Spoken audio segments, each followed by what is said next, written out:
tarih kitaplarını şöyle bir karıştırdığımızda, o devasa imparatorlukların ya da kudretli devletlerin çöküşünü hep böyle çok gürültülü, çok dramatik sahnelerle hayal ederiz, değil mi? Kesinlikle. Yani hep böyle bir aksiyon bekleriz. Aynen, kılıç sesleri, sınırları ezip geçen devasa ordular, işte alevler içindeki şehirler falan.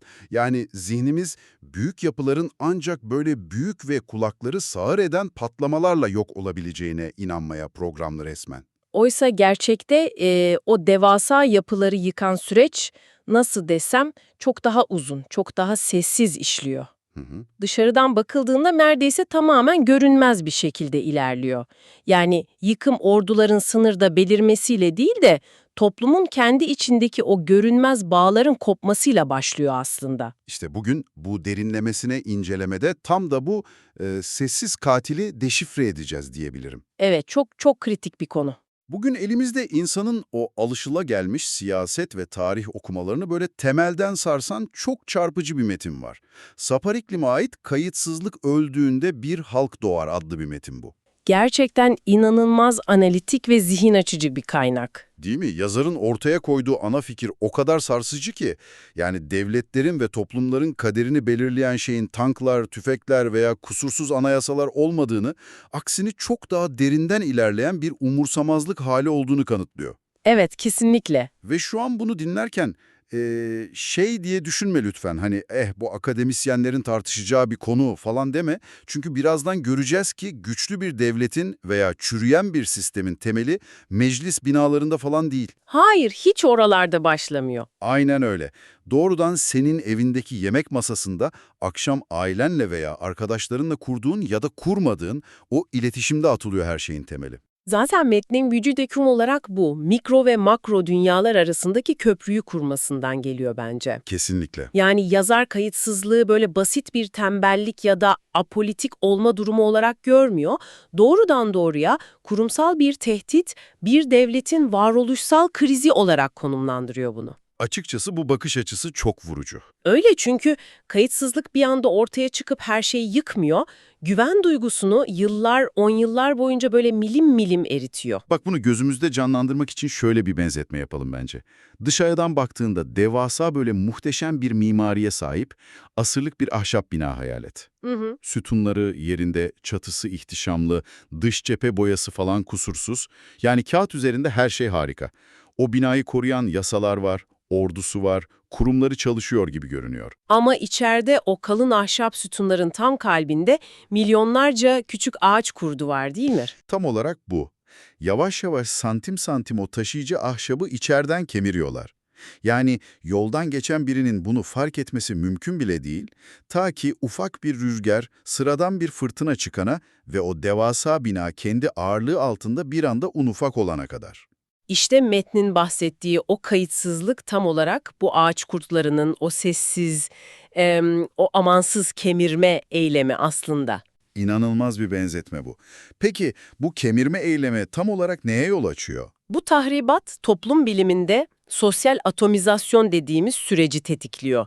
Yani insanlar toplum hayatına, ortak meselelere ilgi duymayı bıraktığında yavaş yavaş birbirlerinden yalıtılmaya başlıyorlar. Herkes kendi kabuğuna çekiliyor yani. Aynen öyle. Herkes kendi küçük güvenli sandığı fanusuna çekiliyor. Burada yazarın altını çizdiği çok kritik bir nokta var. Neymiş o? Bir devletin gerçek kriz enflasyon rakamları patladığında veya büyük siyasi skandallar manşetlere düştüğünde başlamaz diyor. Hı hı, çok doğru. O kriz toplumun kendi kurumlarını ayakta tutma, onlardan hesap sorma iradesini kaybettiği o ilk anlarda çoktan başlamıştır zaten. Yani enflasyon veya siyasi çöküş o krizin sadece son perdesidir. Yani kayıtsızlık aslında bir eylem değil, bilinçli bir eylemsizlik durumu diyebilir miyiz? Kesinlikle öyle, tam bir eylemsizlik. Şimdi bunu sıradan bir vatandaşın sabah rutinine uygulayalım gel.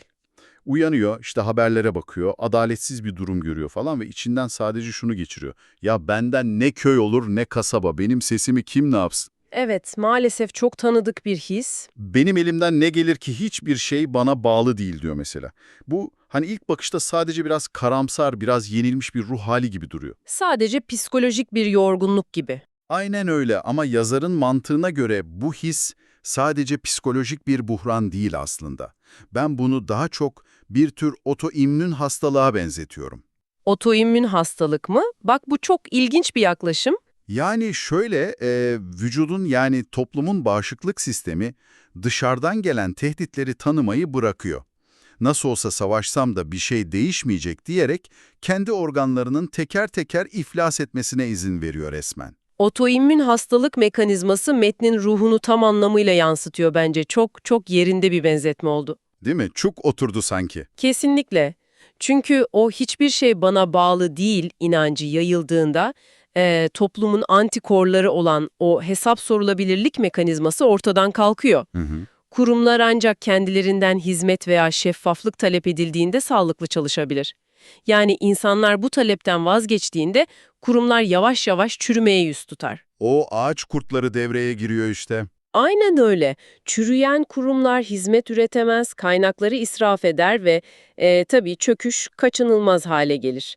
Yani bireyin o masum görünen sessizliği aslında devleti ayakta tutan taşıyıcı kolonların bizzat vatandaş eliyle kesilmesidir. Vay canına. Peki madem asıl sorun insanların bu umursamazlığı, işte bu sistemsel eylemsizliği falan, o zaman bu denklemin çözümü nerede yatıyor? İşte yazar burada çok ezber bozan bir yere giriyor. Yani eğer sorun siyasi ise çözümün de siyasi olmasını bekleriz normalde. Ne bileyim birkaç yıldır bir sandığa gidip oy vermek ya da anayasa hukukçularını bir odaya kapatıp dünyanın en kusursuz, en demokratik anayasa metnini yazdırmak bu işi çözmez mi? Metnin bu konudaki duruşu son derece net açıkçası. Yazar diyor ki seçimler, devasal parlamento binaları veya kağıt üzerindeki o mükemmel yasalar kendi başlarına demokrasiyi var edemez. Yetersiz kalır diyor. Aynen. Bunlar sadece boş kabuklardır diyor. Bir anayasanın çok demokratik olması o toplumun demokratik olduğu anlamına gelmiyor maalesef. Hı hı. Yani kurumlar ve yasalar tek başlarına sadece birer tiyatro dekoru mu diyorsun? Eğer arkalarında onları işletecek bir güç, bir halk iradesi yoksa evet maalesef sadece dekordurlar. Çok çarpıcı. Yazar, demokratik kurumların ancak bir katılım kültürü tarafından beslendiği sürece hayatta kalabileceğini söylüyor. Katılım kültürü. Nedir bu kültür tam olarak? Soru sorma yeteneği, alınan kararları denetleme arzusu, başka insanlarla işbirliği yapabilme esnekliği ve kurallara duyulan o içsel saygı. Yani bu alışkanlıklar toplumsal dokuya işlemediyse, dünyanın en iyi anayasası bile hızla işlevsizleşir. İçi boşalır resmen. Şunu doğrudan senin yani bizi dinleyen dinleyicimizin günlük hayatına uyarlayalım bence. O zaman ne demek istediğimiz çok daha net anlaşılacak. Çok iyi olur. Bunu kendi oturduğun apartmanın ya da sitenin yönetimine benzetebilirsin. Bak kağıt üzerinde bir apartman yönetim kurulu var diyelim. Seçim yapılmış, defterler tutulmuş, her şey hukuka uygun tıkır tıkır. Kurallar falan harika. Evet ama yıllık apartman toplantısına kimse gitmiyorsa ne olacak? Yani giden o 3-5 kişi de ya aidatlar neden bu kadar arttı, bu çatı aylardır neden hala akıyor, paramız nereye gidiyor diye soru sorma zahmetine girmiyorsa, Sorumluluk almaktan kaçıyorsa, aynen sorumluluk almaktan kaçıyorsa ne olur? O kağıt üzerindeki mükemmel kurallar o akan çatıyı kendi kendine tamir etmez ki. Kurullar tamamen işlevini yitirir. İşte o apartman toplantısındaki eylemsizlik var ya, makro ölçekte o devasa bütçelerin milyarlarca liralık kamu kaynaklarının nasıl harcandığını sormama haline dönüşüyor. Birebir aynı mantık. Kesinlikle yani katılım bir yükümlülük değil, sistemin varoluş şartı aslında. Kurumlar insanların nefesiyle, onların o süregelen ilgisiyle ancak yaşayabilir. Ya peki eğer demokrasi parlamentoda veya o yasa metinlerinde inşa edilmiyorsa, ayakta kalmak için bu katılım kültürüne muhtaçsa o zaman çok temel bir soru çıkıyor karşımıza. Nedir o? Yani bizler hükümetleri denetlemeyi, soru sormayı falan doğuştan bilmiyoruz ki. Toplum bu kültürü nerede öğreniyor? Nerede pratik yapıyor ilk defa? Ha işte yazar tam bu noktada siyaset biliminin o soğuk koridorlarından çıkıp çok daha mahrem, çok daha şaşırtıcı bir yere giriyor. Nereye? Doğrudan ailenin merkezine dalıyor. Diyor ki toplumun ve devletin asıl başlangıç noktası devlet daireleri falan değil, doğrudan ailedir. Hadi canım, devletin temeli aile mi? Evet, metnin en derin o felsefi damarı da buradan besleniyor zaten. Yazar aileyi güvenin ilk okulu olarak nitelendiriyor. Güvenin ilkokulu. İnsanın sosyalleşme sürecini bir düşün. Bir başkasını dinlemeyi, karşıt bir fikre rağmen uzlaşabilmeyi, bir başkasının kişisel alanına saygı duymayı, elini taşın altına koyup sorumluluk paylaşmayı falan ilk nerede öğreniyoruz? Tabii ki ailede. Aynen öyle. Bu laboratuvar ailenin ta kendisidir diyor yazar. Bir saniye, bir saniye. Burada yazara da sana da biraz itiraz etmek istiyorum. Şeytanın avukatlığını yapacağım biraz. Tabii, dinliyorum. Şimdi diyelim ki bir ülkede kurumlar çökmüş, enflasyon tavan yapmış, işte yargı sistemi falan hiç işlemiyor. Bizim şimdi bu devasa böyle makro sorunlar için siyasetçileri kötü ekonomi politikalarına falan suçlamak yerine Hı hı. dönüp acaba akşam yemeğinde çocuğumu veya eşimi gerçekten dinliyor muyum diye kendimizi mi sorgulamamız gerekiyor? Yani bu koskoca bir devlet krizini böyle kişisel gelişim zırvalarına indirgemek olmaz mı? Anlıyorum ne demek istediğini. Yani ülkenin çöküşünü benim akşam yemeğindeki sessizliğime bağlamak bana açıkçası biraz fazla naif geldi. Bak, ilk bakışta bu itiraz gerçekten çok haklı görünüyor. Yani makro krizleri mikro iletişimsizliğe bağlamak biraz romantik bir indirgemecilik gibi durabilir. Evet, tam olarak öyle duruyor. Ama yazar burada siyasetin veya makro ekonominin etkilerini yok saymıyor ki. Metnin kurduğu sosyolojik denklem aslında bambaşka. Nasıl bir denklem kuruyor peki? Şöyle ki insanlar arasındaki o yatay bağlar, yani o karşılıklı güven hissi ancak mikro seviyede yüz yüze ilişkilerde inşa edilebilir. Hı hı. Güven kası dediğimiz o şey yukarıdan aşağıya, devletten vatandaşa doğru inmez. Tam tersine vatandaştan devlete doğru çıkar. Yani tabandan tabana doğru. Kesinlikle eğer bir birey kendi kan bağından olan işte aynı çatıyı paylaştığı kişiye güvenemiyor, onunla adil bir sorun çözme pratiği geliştiremiyorsa, sokaktaki tanımadığı milyonlarca insanla nasıl ortak bir toplum ideali etrafında kenetlenecek? Mantıklı. Yani aile içinde iletişimsizliğin, kayıtsızlığın sıradanlaştığı bir ortamda yetişen birey, toplum içinde de tamamen yalnızlaşıyor. Tabii kendi küçük dünyasında kalıyor. Güvenin o en küçük hücrede üretilemediği bir bedende otoriterleşmenin ve yolsuzluğun yayılması için aslında bütün kapılar sonuna kadar açılmış demektir. Vay canına bak, bu açıdan hiç düşünmemiştim. Yani sen güven dediğimiz o soyut kavramı devletin en tepesindeki kurumlara kadar kan pompalayan bir kalp gibi tanımlıyorsun. Ve o kalp de evde, ailede atıyor. Tam olarak böyle. Eğer o kalp durursa tepedeki beyin yani devlet de bir süre sonra oksijensiz kalıp ölüyor. Aynen öyle. Harika bir metafor oldu bu. Peki o zaman yazarın metnindeki en can alıcı o asıl bölüme geçelim bence. 5 kişilik bir yemek masasında üretilen bu güven nasıl oluyor da böyle 50 milyonluk devasa bir halka, siyasi bir güce dönüşüyor? Evet, işin büyüsü burada zaten. Yazar burada siyasi bir halk olmaktan, yani political nation olmaktan bahsediyor ve anladığım kadarıyla bunun etnik kökenle falan da bir ilgisi yok. Siyasi bir halk kavramı modern siyaset biliminin aslında temel taşlarından biri. Ve yazar bunu çok çarpıcı bir ayrımla ele alıyor metinde. Nasıl bir ayrım? Diyor ki aynı toprak parçasında yaşamak, aynı etnik kökenden gelmek veya aynı dili konuşmak bir insan yığınını halk yapmaya yetmez. Bunlar sadece demografik özelliklerdir diyor. Öyle mi? O zaman sadece aynı dili konuşan bir kalabalık olmaktan çıkıp da tarihe yön veren bir halk olmaya geçişteki o asıl kırılma anı ne peki? Yani o kıvılcımı çakan şey ne?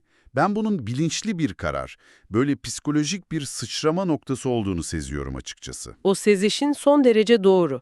Yazar bu sıçramayı bireyin kendi kendine sorduğu tek bir soruya bağlıyor. Hangi soru o? Toplumun kaderi bana mı bağlı? Vay, çok iddialı bir soru. Eğer bir topluluktaki bireyler bu soruya hayır ya benimle ne ilgisi var, büyük adamlar karar verir, tepedekiler bilir diyorsa onlar hala sadece bir kalabalıktır. Sadece bir yığın yani. Aynen öyle. Ama eğer sıradan bireyler bu soruya evet bana bağlı cevabını veriyorsa işte o an siyasi bir halkın doğuş sancıları başlamış demektir. Tüyleri ürpertici gerçekten. Ve yazar tam bu noktada bireyden devlete uzanan o muazzam, o tıkır tıkır işleyen sosyolojik gelişim zincirini kuruyor önümüze koyuyor. Evet, bu zincir bence metnin tam kalbini oluşturuyor. Hadi bu zincire öyle sadece maddeler halinde sayıp geçmeyelim. Çünkü asıl sihir bir halkadan diğerine nasıl geçtiğimizde gizli. Kesinlikle adım adım gitmek lazım. Her şey o en küçük yapı taşı olan bireyle başlıyor. Ama birey tek başına yetmiyor. Yetmiyor çünkü birey o ilkokula yani aileye katılıyor. Aile, bireyin salt kendi çıkarlarından sıyrılıp bir başkasıyla ortak bir alan yarattığı ilk yer. Hı hı. Ve aile içindeki o sağlıklı, o şeffaf iletişim, zincirin en kırılgan ama en hayati halkasını üretiyor. Yani güveni. Güven. Güven, insanın savunma duvarlarını indirip, senin de benim kadar haklarım var diyebilme cesaretidir aslında. Çok doğru. Ve bu güven duygusu evden sokağa taştığında insanlar birbirlerine potansiyel birer düşman veya böyle rakip olarak değil de işbirliği yapılacak paydaşlar olarak bakmaya başlıyor, değil mi? Tam olarak öyle. İşte bu yatay bağlar bizi toplum yapıyor. Sadece yan yana yaşayan kalabalıklar değil, birbirine tutunan bir yapı oluyoruz. Toplum haline geldiğimizde ise bir başkasının derdini kendi derdimiz olarak görmeye başlıyoruz. Mesela bir örnek verelim. Komşunun çatısı aktığında ya da sokağın lambası yandığında bana ne demiyoruz, gidip ilgileniyoruz. İşte bu da bizi o meşhur katılım halkasına getiriyor galiba. Aynen öyle. Ve katılım noktası zincirin inanın en zorlu virajı. Neden en zorlu virajı? Çünkü sen o apartman toplantısına katılıp ya bu çatı neden akıyor diye sorduğunda artık sadece konuşan biri olmaktan çıkıyorsun. Soru sormak aynı zamanda çözümün bir parçası olmayı kabul etmektir. Elini taşın altına koyuyorsun yani. Aynen katıldığın an o taşı kaldırman gerekir. İşte katılımın yarattığı bu sürtünme ve eylem hali zincirin bir sonraki adımı olan sorumluluk bilincini doğuruyor. Eylemlerinin sonucunu üstleniyorsun. Söylemlerin ve eylemlerinin sonucunu üstlenmeyi öğreniyorsun. Burası çok mantıklı bak. Çünkü herkes sorumluluk almaya başladığında bu sefer yüz binlerce insanın sorumluluğunu öyle rastgele yönetemezsin. Tabii bir sisteme ihtiyacın var. Kurallara, bir düzene ihtiyacın olur. İnsanlar kendi haklarını, emeklerini, geleceklerini güvence altına almak için bu sorumluluğu organize etmek için kurumlar inşa ederler. Çok doğru. İşte bağımsız yargı, şeffaf meclisler falan o denetleyici kurullar hep bu sorumluluğun böyle sistematik hale gelmesidir aslında. Kesinlikle ve o kurumlar etrafında birleşen, aynı hedef için aynı sorumluluk bilinciyle çalışan bu büyük yapı artık sadece etnik bir kimliğin ötesine geçiyor ve siyasi halkın ta kendisi oluyor. Siyasi halk ve bu siyasi halkta varoluşunun çok doğal bir sonucu olarak sürdürülebilir devleti var ediyor. Yani muazzam bir mekanizma var ortada. İnanılmaz bir kurgu. Bak birey, aile, güven, toplum, sonra katılım, sorumluluk, kurumlar, halk ve en sonunda da devlet. Evet, bu mekanizma kusursuz işlediğinde ortaya çıkan sonuç gerçekten de inanılmaz dayanıklı bir yapıdır. Ancak metnin bizi asıl uyardığı nokta bu zincirin aslında ne kadar kırılgan olduğu gerçeği. Çok çabuk kopabilir yani. Çünkü bu zincir çelikten falan değil, insan iradesinden yapılmış. Aradaki o tek bir halkanın, mesela o güvenin veya katılımın kopması sadece o halkayı etkilemez, Bütün sistemi felç eder. aynen o gerilim hattını koparır atar. Bak bu kırılganlığı zihnimizde somutlaştırmak için benim aklıma şöyle bir şey geldi. Eski moda böyle el yapımı o mekanik cep saatlerini düşünelim. Arkasını açtığında çarkları görürsün. Evet, kapağını açtığında içinde irili ufaklı onlarca pirinç dişli vardır, değil mi? Hepsi böyle birbiriyle kusursuz bir uyum içinde tıkır tıkır döner. Evet, bayılırım o görüntüye. Şimdi sen gidip o devasa ana çarkları döndüren en küçük böyle en derindeki en görünmez dişlilerden birini, diyelim ki güven dişlisini ya da o katılım dişlisini bir cımbızla çekip alırsan ne olur? Saat anında durmaz herhalde. Aynen saat bir saniyede durmaz belki.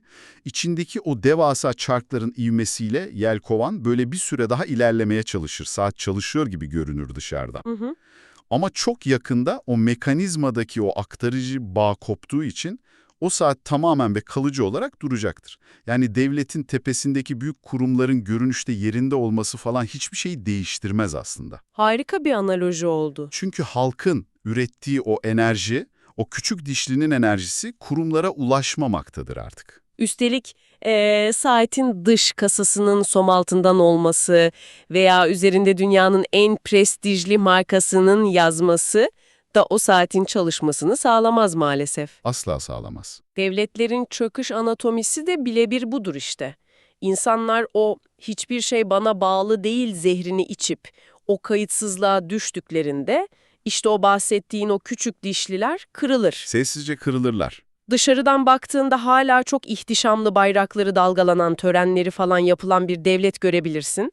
Ama içeriden çoktan ölmüştür. Sadece ivmeyle yavaşça sona doğru sürükleniyordur o kadar. Çok karanlık ama çok gerçekçi bir tablo. Fakat yazarın bu karanlık teşhisten sonra metnin son sözünde sunduğu o vizyon var ya, bu saatin nasıl tamir edileceğine, o kilitlenen çarkların nasıl yeniden döndürüleceğine dair bence müthiş bir felsefe içeriyor. Evet, o son sözü konuşmadan bu analizi asla bitiremeyiz. Onca o ağır sosyolojik, politik falan tespitin ardından yazar o devasa devlet aygıtını bir kenara bırakıp kamerayı yeniden doğrudan sıradan insana çeviriyor. Doğrudan bize dönüyor yani. Aynen odak noktasını yeniden en mikro hücreye getiriyor.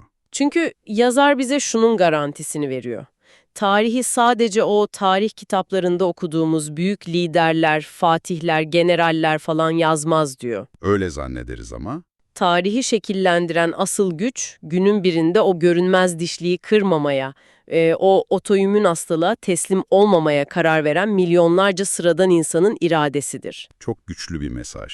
Yazar kayıtsızlığın doğasına dair çok lirik bir tanım yapıyor orada.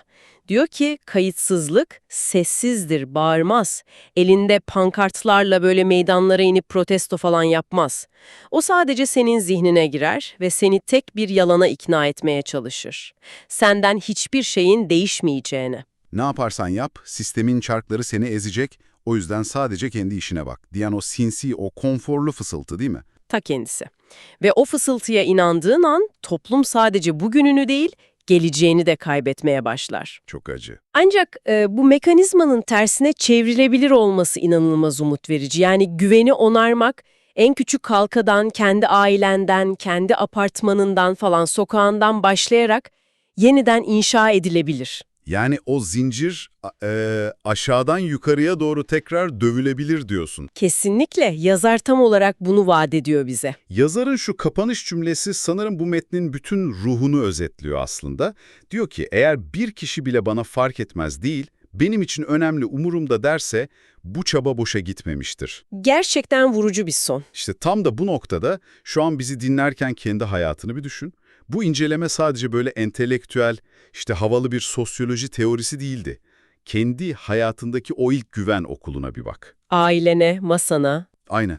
Masada, evde veya iş yerinde konuşulanları gerçekten dinliyor musun?